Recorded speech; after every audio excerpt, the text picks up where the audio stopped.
When you are going to use your own textures to make matching folded skirt textures, you will have to resize the texture to look natural. In the download pack you will find an action that is a kind of script, and it is called TT Resizing Skirt Texture.atn, and that will do it for you in just one click.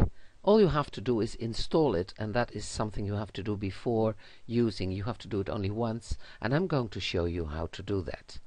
You go to your window and your actions, or with Alt F9 you open that. Here you will find your menu. You choose the menu and you say load actions, and you navigate to where this action is and you say load, and there it is. So now you have installed it and you don't have to do that a second time. Let me show you how it works. I'm going to use a texture that I have called the Antique Rose. It is a seamless texture. It is a pattern yellow. There are a few things when you are going to use a texture for a skirt that you have to keep in mind.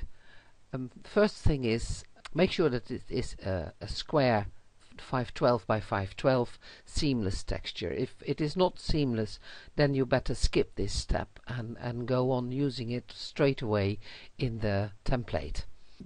Another thing is, if you have used this texture in a smaller version as a pattern overlay, for instance at 50% in your template, then you should use the texture for your skirt also in a smaller overlay. The easiest way to do this is to make this texture into a pattern file, and define a pattern there, and then open a new file that is 512 by 512. There we go.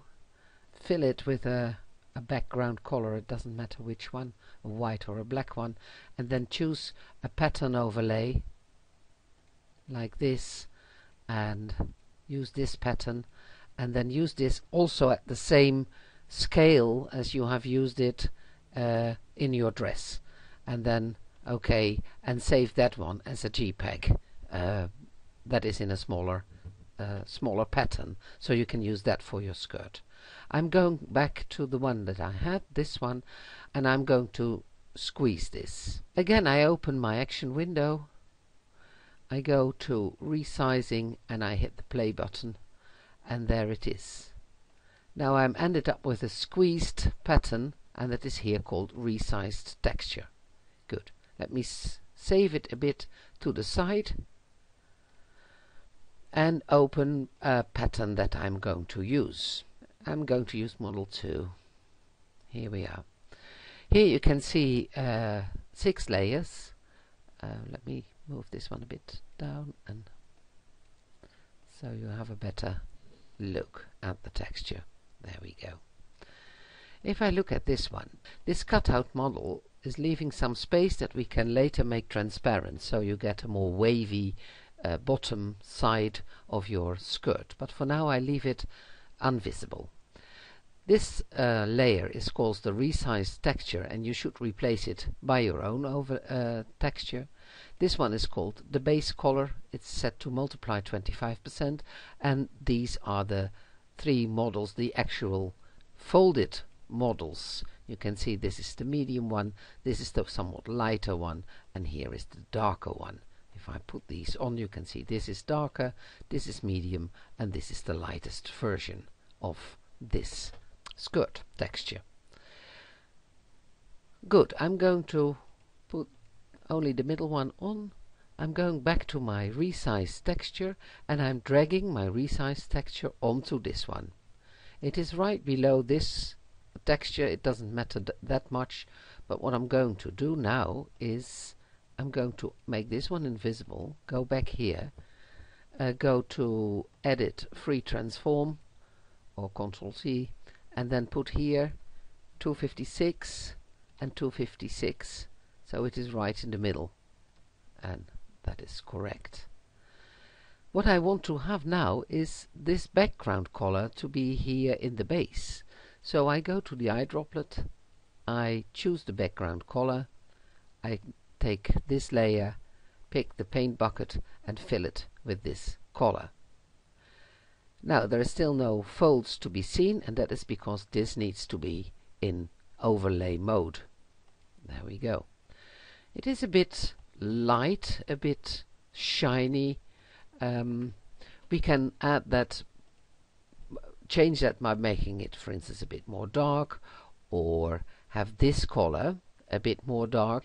Even click it and make it a little bit more dark. Okay, there, and that way it gets less shiny.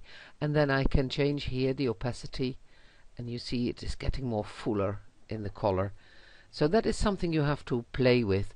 And if you want to have it more shiny, more satin-like, then you could, for instance, put it to the lighter one, add the resize texture and make that, for instance, in soft light, then it gets more shiny.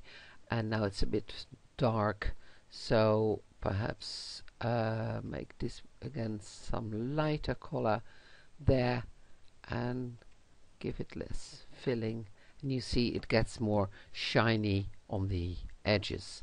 Well, this is something you can play with. It is fun because if you use different colors, lighter colors, darker colors, you will see you will need to juggle a bit with the different settings. This texture can be saved as a JPEG. It is straight on the bottom, as you can see, a straight line. And if you want it to be more wavy, we are going to use that cutout feature. I select all three layers that are visible. I right click and say duplicate layers, and with those layers selected, I right click and I say I say merge layers. Oh, that was just out of screen, I think, but you know that in that menu the bottom one is merge layers. So I can put these off now, and I have just the single layer that has all the shininess in it. Now I go to cutout model, and I can either click the thumbnail and say select pixels, but I can also do that by select and say load selection, and then I get this load selection menu, and I say OK, and then I have this selected. Now important, don't forget to inverse your selection. So Shift Control I or select and then choose inverse, and then you see that only this cutout part is selected. Now I go back to the resize texture and I hit the backspace on my keyboard, and there you are. Your skirt texture has been waved at the bottom, and you can save this one as a JPEG. Well, so far for this tutorial. Thank you for watching.